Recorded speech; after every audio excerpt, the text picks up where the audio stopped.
right, welcome to the Greg Stier Youth Ministry Podcast. I believe in the power of the gospel and the potential of teens, and I also believe that the best way to get teens to grow is to get them to go. I encourage you to subscribe to the podcast, rate it, review it, help us spread the word to youth leaders. It is time for a revolution in youth ministry that will result in every teen everywhere hearing the gospel from a friend. Super excited about our guest today, Pastor Gerard Gunner. He serves as an next-gen pastor at New Direction Christian Church's Hickory Hill campus in Memphis, Tennessee, where he ministers to more than 300 middle school and high school students each week. And prior to joining New Direction, Gerard worked for the Urban Youth Initiative, where he created educational and mentoring programs for students. During this time, he started a movement called Riot Starters that encouraged students to create a culture of prayer and evangelism in their schools and communities.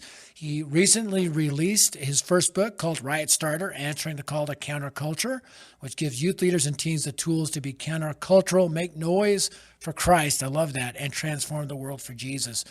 Gerard has shared his passion and perception of youth ministry with leaders at organizations such as Google, Stuff You Can Use, Center for Youth Ministry Training, and our very own Dare to Share, where he's a member of our speaker team.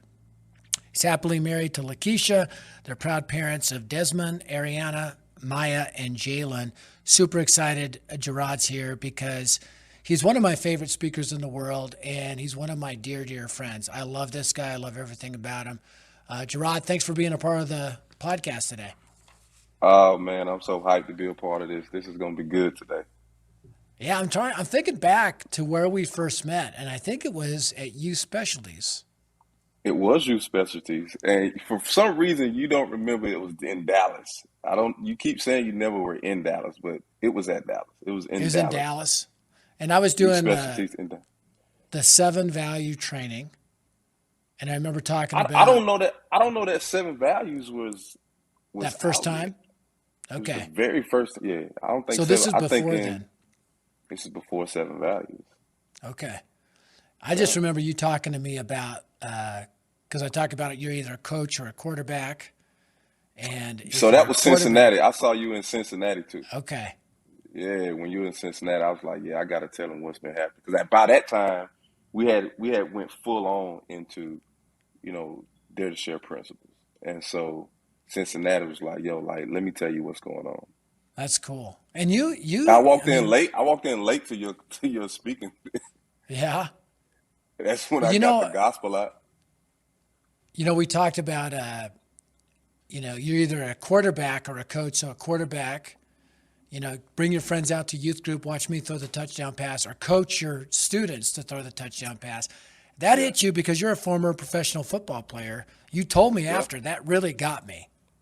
Yeah. I think it's because, when you come into youth ministry, your goal is to you want to save everybody. I mean, you put this burden on your shoulders, like to go after every single student, and you feel like it's on you to do it.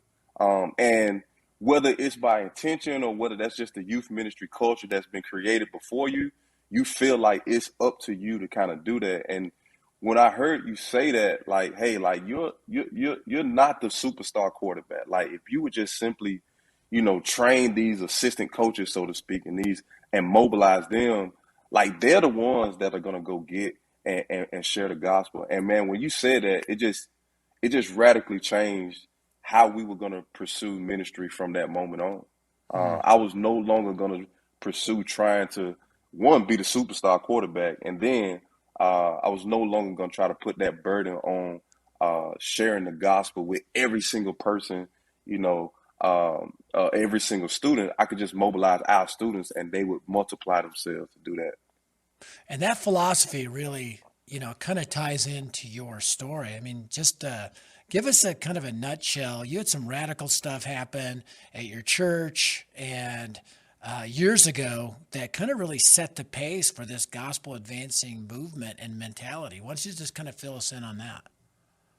Yeah. So we really were doing great ministry in comparison to what youth ministry calls success, right? We were seeing a lot of students come. We were seeing, I think at one of our lock-ins, we had over 600 students locked in from 7 p.m. to 7 a.m. the next day.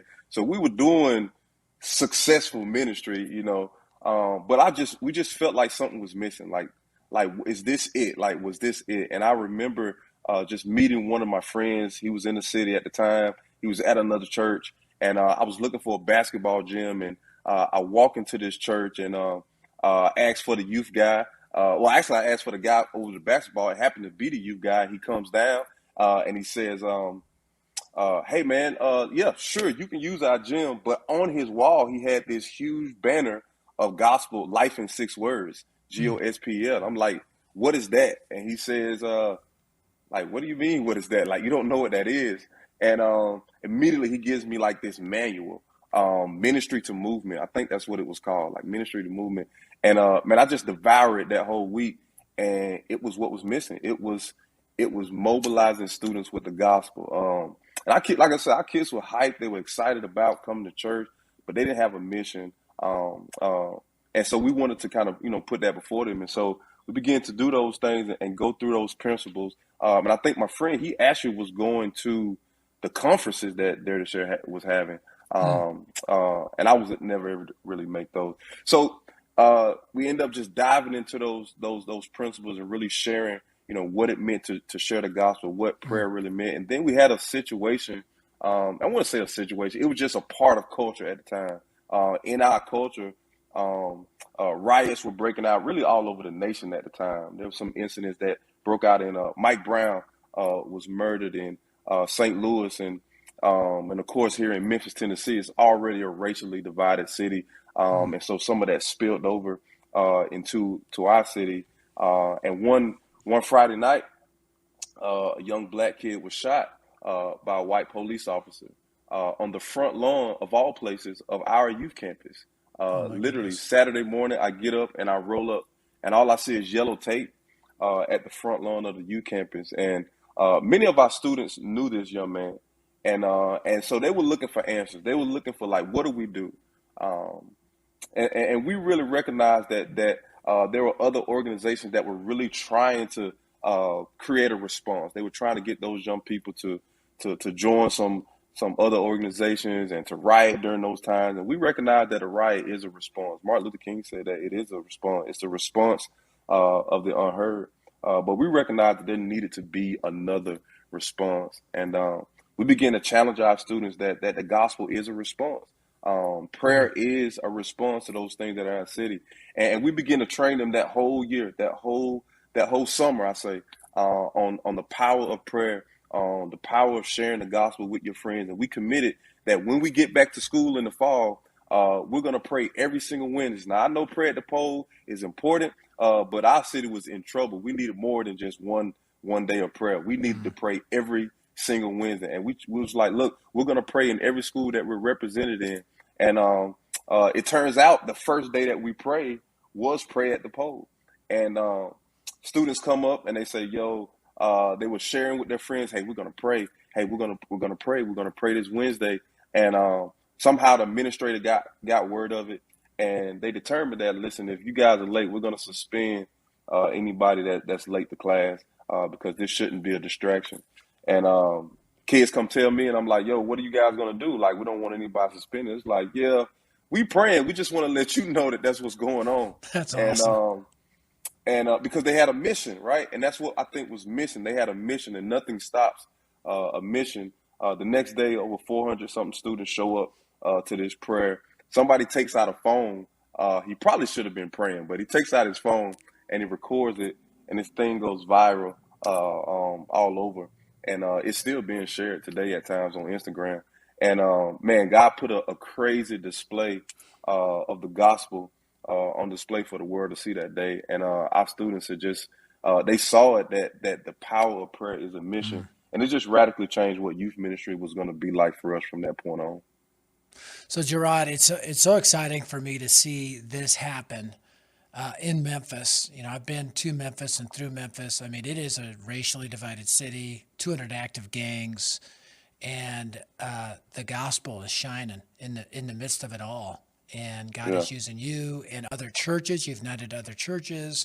You're doing that in other cities. I believe God is raising up a movement of, riot starters, a righteous riot, as you say, that will pray and advance the gospel and build relationships and transform entire communities through the power of the gospel of Christ. And that's Man. not just what urban youth ministries need to do, though. That's also what every youth ministry needs to do. I mean, youth ministry has failed in a lot of ways. And, I know this is kind of a micro series within our the Great Stier Youth Ministry podcast. We're going to be talking about the failure of youth ministry, that ebook that I wrote, and how to fix it. Let me just ask you, why do you think this is an important conversation, the conversation about the failure of youth ministry?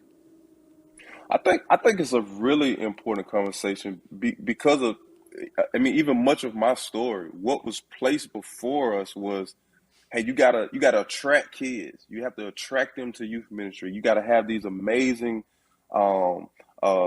displays so that kids can be excited about wanting to come to your space. And we all know that's important. It's important to have a great time with students because kids are energy, they're fun.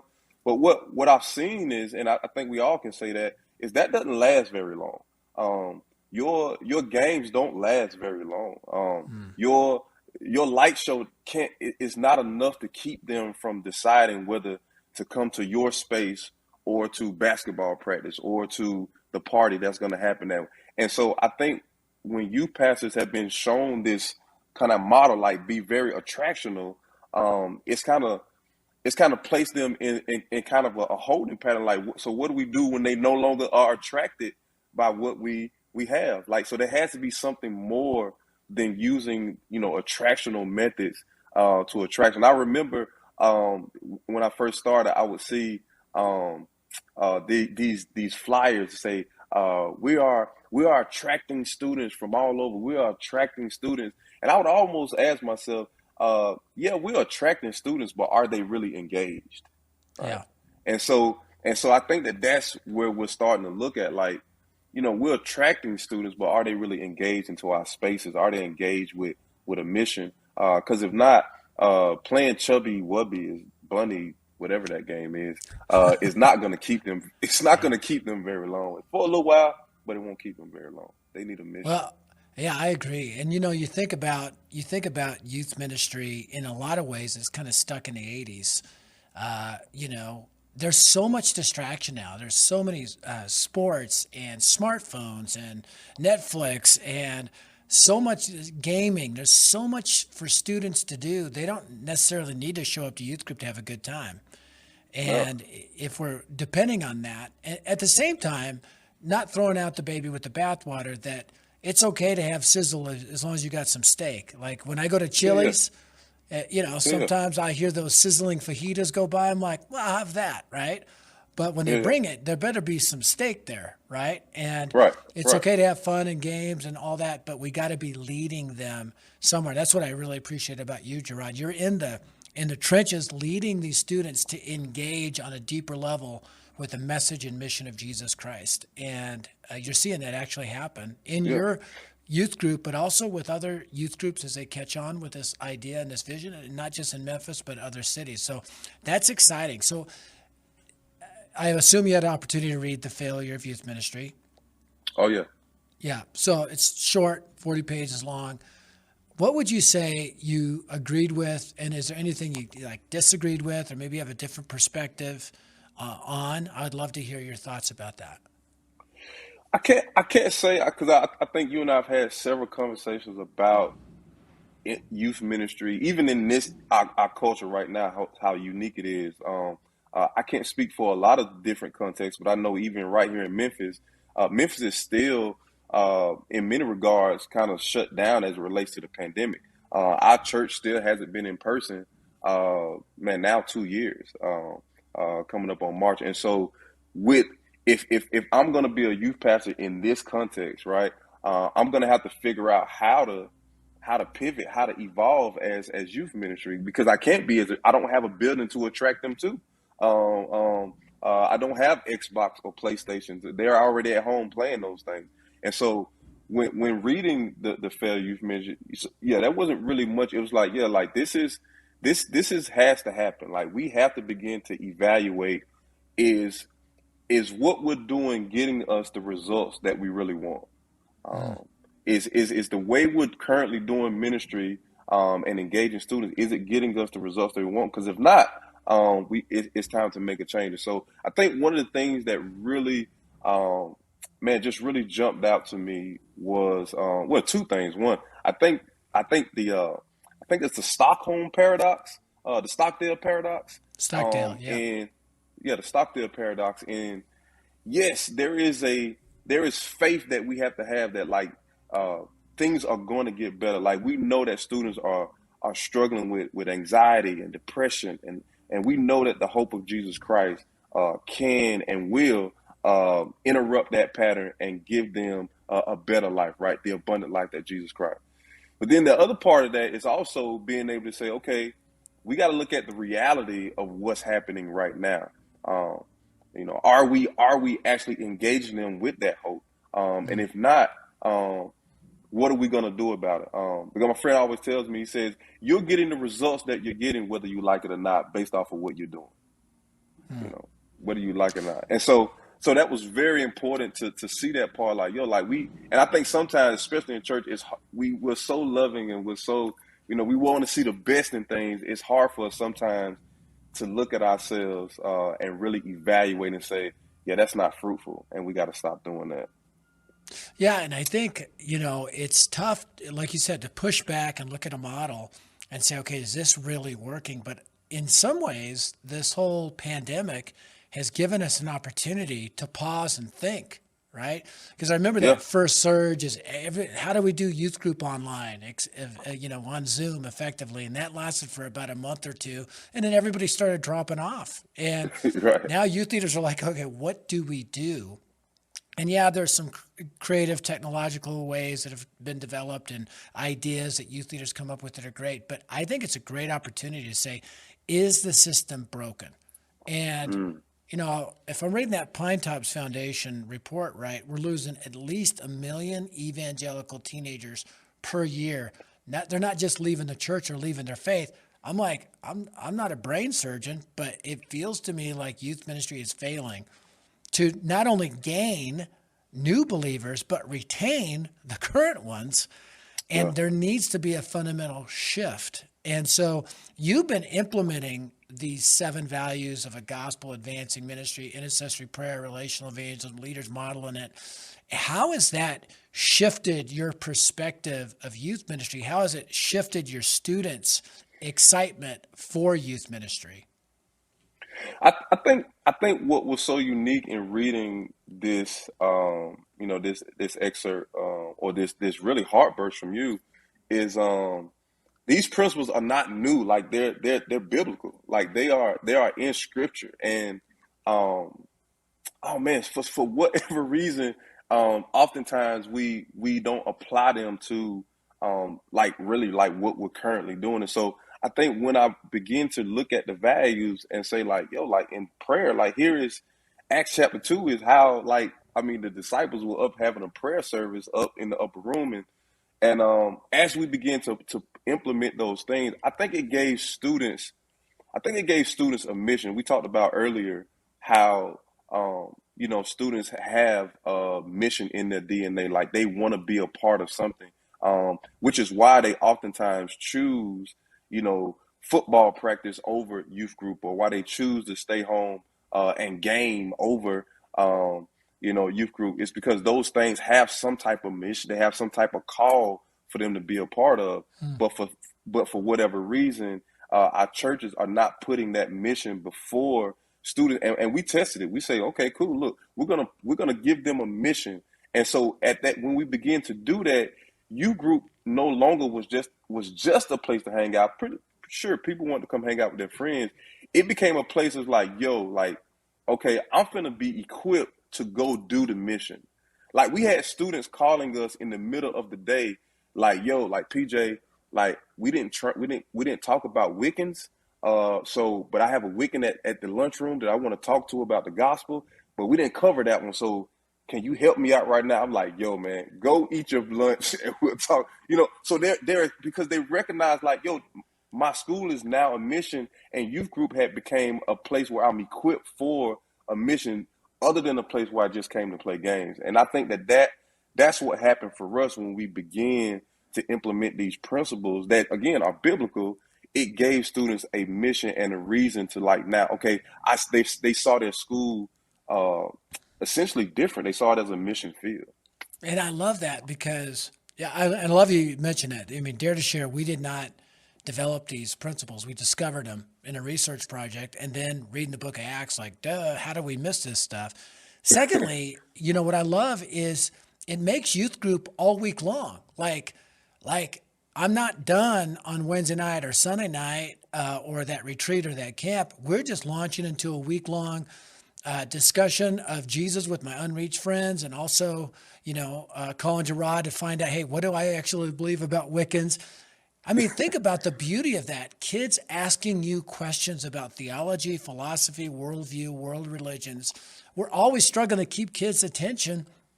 And now they're asking for your attention because they're on mission. They want to know the facts. They want to know the truth. Changes Yeah, everything.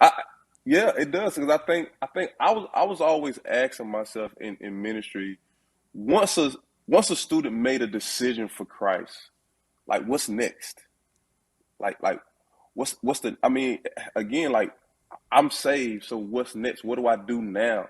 And I think being able to say, hey, okay, hey, here's the mission. Here's why we come to church every year. We're gonna come, we're gonna celebrate, but we're simply coming here to be equipped to go. And I Yeah, think once that paradigm shift hit us, it was like, oh man, and the students, man, and it blew us away too. Like, I mean, I'm not sitting here like we knew this was gonna happen. Like, it blew us away to be getting calls in the middle of the day, like, yo, like we're really, hey, I'm trying to see, how, like, what are we doing this Wednesday? Because I want to bring this guy because I really kind of stuck on this piece. I mean, it was just radical to see that that's once we awesome. gave them a mission, their high schools became mission fields for them. Man, I love that. And I think, I go back to when I was a teenager and I was raised in the city, fatherless home, a lot of crime in my, neighborhood.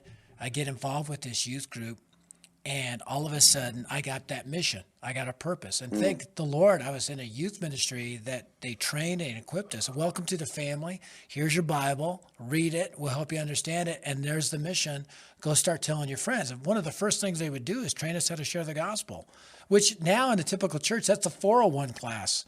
And by the time you get to 401, most adults are institutionalized by then. yeah, This was the yeah, 101. Let's do yeah. this. And it gave, that mission, that vision, that excitement. So exciting for me to hear all this from you, Gerard. Excited. I never get tired of hearing it. And you look at that prayer video, which I've seen at the public school. You talk about intercessory prayer fuel, and here's 400 or 500 kids interceding to God on behalf of their Mm, school and their city and just calling out to yeah, him for revival and mm, transformation.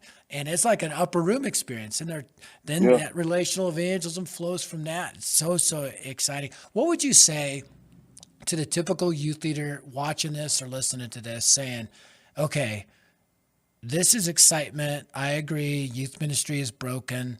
Where do I start? What do I do to begin to make these kinds of changes? Man, I honestly would say, I would first start with you first. Like, I would start with you first and say, honestly, prepare your heart that this is something that you're tired of doing. Like, and I think it started with me first. Like, I knew something was missing in the youth ministry. This wasn't some leader came. This was, and I believe maybe they just didn't verbalize it, but I think it has to start with you first. That you have to get to a point where you say, like, I know something is broken, and I want to do something about it. And once you begin to do that, um, I would say, then be it first. Like you begin to be that change. Like, you begin to be somebody that says, man, I'm gonna pray like crazy. I think, and maybe you told me this story, Greg. Some guy draws this circle. He says he want to see revival. And he tells this young guy, he says, get in the circle, and when you get in the circle, pray like crazy for everybody in that circle, to see revival. And essentially, it's yourself. And I think that's what I would encourage a youth leader right now is like start with you first, and be committed that, like, hey, I want to see this change. first in me. It's one thing for us as youth leaders to want to see our young people share the gospel and go out and change their communities and the schools. Man, but if it's I think about Genesis, God says, "Be fruitful and multiply." Um, but I think most of us want to do the multiplication first. We want to see the big numbers in our rooms. We want to see the great displays of. But God says, first, be fruitful, and then I'll multiply that, right? And so I think if we're fruitful in praying first, if we're fruitful in sharing the gospel in our own lives, this is going to multiply in our ministries. It's going to multiply in other areas. And so I would say start first with yourself. And then secondly, man, create a prayer culture in your ministry with your students. Man, I love that, because it just hit me as you were talking, like we multiply by the factor that we're multiplying by. So if we're into this, we're not living this out, we're a 0. That's what we're going to get with our students. We're a 1. We're a 10. That's what we're going to multiply. Whatever this gospel advancing philosophy is in us will be multiplied in and through our students by that same factor. So, Yeah, so important. Well, I want to bring in a youth leader right now who's been eavesdropping on this conversation. Her name is Morgan Marshall. She grew up in Fort Collins, Colorado, attended Dare to Share conferences when she was in youth group. Yes, I am very old. She served at a church in Texas for 5 years before returning home to the state of Colorado. She now serves as student minister at Storyline Church right here in the city of Arvada, where she's leading their efforts toward the vision of the 14,000 middle school and high school students hearing the gospel from a friend in Arvada, Colorado. Morgan, welcome to the podcast. Thanks, Greg. It's great to be here. Yeah. So as you've listened to Gerard and I kind of talk about this, I mean, it's a tough subject because, it's your job. And to say the failure of youth ministry, does that automatically imply, that all of youth ministry is failing? And it's not. But as you've kind of wrestled through some of the thoughts that we've bounced back and forth, what are some of your thoughts? Yeah, I mean, I love everything that Gerard said and would agree with the things that he said. And I know he has a ton of experience in just working with students and implementing some of these things into his own church and ministry. And I think that one of those, one of the things that I've seen the most is that I think a lot of churches or youth leaders will maybe just not see the importance of our students and how they can really raise the bar even for the church as a whole, and they can be people that kind of set the pace for the church. And so I think as I've been able to work with students and just kind of see them stepping into some of these things, it's been a lot about just raising the bar for them and asking them to do hard things because, like Gerard said, like they want a mission and they work hard on for their missions for their sports team or to get into that certain college that they really want to get into or to be a really good friend with certain people. Like they will when they have a mission, they're going to continue with it with all guns blazing. And so to give them a mission that is focused on the gospel and to help them see, okay, now that you're a believer, your mission isn't just to be a really good athlete or a really good student or a really good friend. It's actually to be those things with the gospel in mind and to use those places that God has put you to then take the gospel forth and to be someone who demonstrates the love of God to those people because they really are capable of it. And I think that's the hardest part is just stepping into recognizing that and then giving them those opportunities and helping them see the places that God has put them. I love that because I love that concept of raising the bar because as Gerard said, as you just reminded us, everywhere else is raising the bar for young people, oftentimes except the church. Now, how did that impact you as a teenager, getting this mission? I know you came to Dare to Share. What grade were you in when you went to a Dare to Share event? Oh, man. I was probably like 8th or 9th grade. 8th or 9th grade. So, yeah. And I'm sure you had a youth leader that was trying to get everybody to share the gospel. How did that impact you as a teenager? Yeah, that was something that was huge in my life. So I went to Dare to Share, and our youth group was pretty small, but our youth leader was able to get almost all of our students there, which was amazing. So we just had a great weekend. It was really challenging. That was really the first time that I had heard that my responsibility was to share the gospel. I had always believed, like, man, I can just start inviting my friends to come to church and they'll hear the gospel from the pastor or from a youth leader or when we read the Bible. Like, I don't really need to do that. And so to hear, like, no, you as a student have a responsibility to share the gospel, that really hit me hard, because I recognize, like, that's something that I can do with my friends. And I had a lot of friends that were not believers. They didn't know Jesus. They didn't really care about church. And so just starting to have those conversations with them. At that conference, we had to call a friend because texting wasn't like a thing yet, really. And so we actually had to like get on the phone, dial a friend's number, call them, and just ask them questions about what they believed and have an opportunity to pray with them or share the gospel. And that was really hard. But doing that and then coming back to my school and just being able to continue to have conversations with my friends, inviting them to church, but not just inviting them, like also asking them, like, can I pray for you today? Like, here's something that God is teaching me. Can I share this with you? I know that you maybe believe differently, but I would love to hear what you believe and talk with you about the things that I believe. And so I really started to see it as a mission that I had as a student, and something that our youth group was really, we were like really sent out then from there to bring students to youth group, but not as a place for them to hear the gospel, as a place for them to learn then how to go back out into our schools and share the gospel.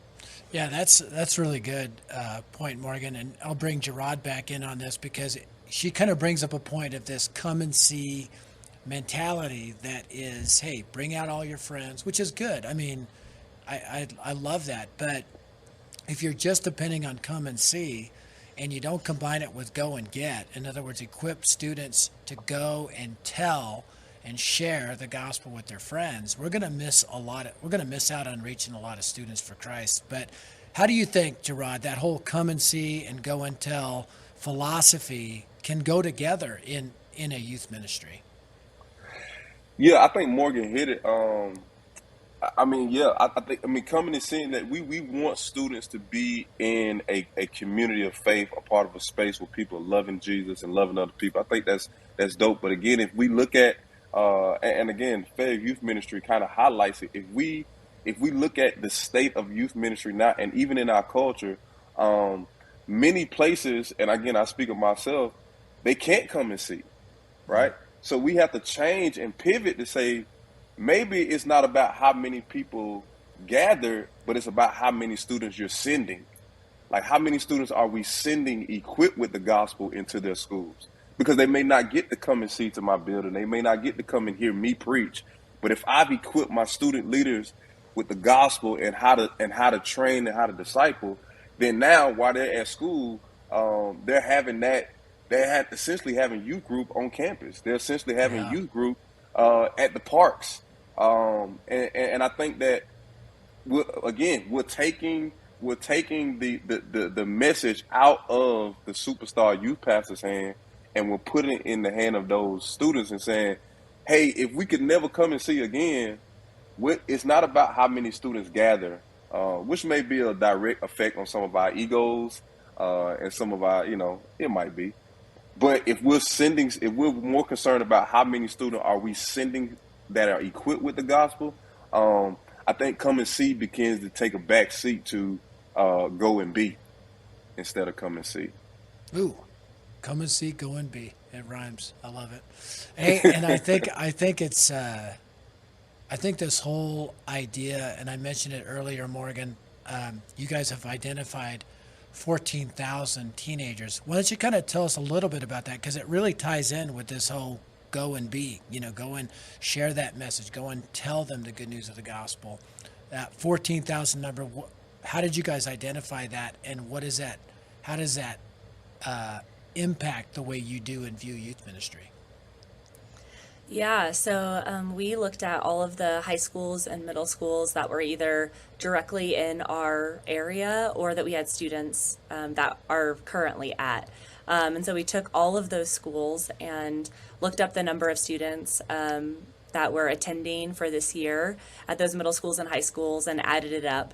And it was right around 14,000. And so that just became the number that we are praying for, which is really fun because we live in Colorado. And so there's tall mountains here that are 14,000 feet. And so when we are reminded to pray for those 14,000 students, we're like asking God to literally move a mountain in these high schools and middle schools. Because Colorado, like a lot of other places, and I'm sure Gerard knows this too, even being in Memphis, like there's just not a ton of Christian influences in these schools. And so just praying for God to move a mountain in these schools and using those students who are believers, whether they go to our youth group or they go to another youth group in our city, that they would be people that start gospel conversations, that their lives look different in those schools. And so because of that, we spend time each week with our middle school and high school students just praying for specific schools or for our actual friends. We'll have our students pray for their friends by name. And we know that each of those names represents one of those 14,000. And we just want to continue to ask God to do that because we can't do that. And we certainly can't do that on our own, but we know that God can. And so we're just kind of leaving that in his hands and asking him to move mountains and that we would get to be a part of it and see that happen. Morgan, I love that. And, you know, to get there in every city, whether it's Memphis or Arvada, Colorado or Lincoln, Nebraska or Queens, New York or whatever, it's gonna force churches to unite. Like it's gonna force youth leaders to get together and say, hey, let's pray together. Let's help build each other's youth ministries up. Let's multiply this out and transform not just youth ministry, but the youth ministry a means to the end. And the end is fully discipled, passionate followers of the Lord Jesus Christ, teens, knowing what they believe, why they believe, and unashamed to proclaim what they believe to their friends. Disciples making disciples. So proud of you, Morgan, and how God is using you at Storyline to really set the pace for evangelism, to really live those 7 values out. Gerard, I'm proud of you as well, man, just seeing God use you in powerful ways. I know we're going to be doing an event next week together. Can't wait to see you. It's going to be awesome. How can youth leaders, Gerard, find out more about you and also your new book? So I'm on Instagram at jgunner5, jgunner5, and then writestarterbook.com. All together, writestarterbook.com, and man, just follow the website and they'll tell you exactly how to, get in touch, speak anything. So it's JGUNTER 5. Yep, J Gunter 5. Yep. J Gunter 5. Instagram and writestarterbook.com. All right. Well, hey, Gerard, Morgan, thanks so much for being a part of this. Encourage youth leaders to download The Failure of Youth Ministry, read it. It actually is a very hopeful book. Don't let the title, somebody yelled at me on Twitter the other day, and they're like, you need to, there are successful models. I'm like, read the book, then you can yell at me. But it's it's full of hope. We all know youth ministry is broken. The answer is not Dare to Share. It's not Riot Starter. The answer is the book of Acts, the Gospels, the epistles. All these values and principles are in there. So I encourage you to read The Failure of Youth Ministry. Remember that a thriving youth ministry is a gospel advancing youth ministry. So let's start advancing the gospel.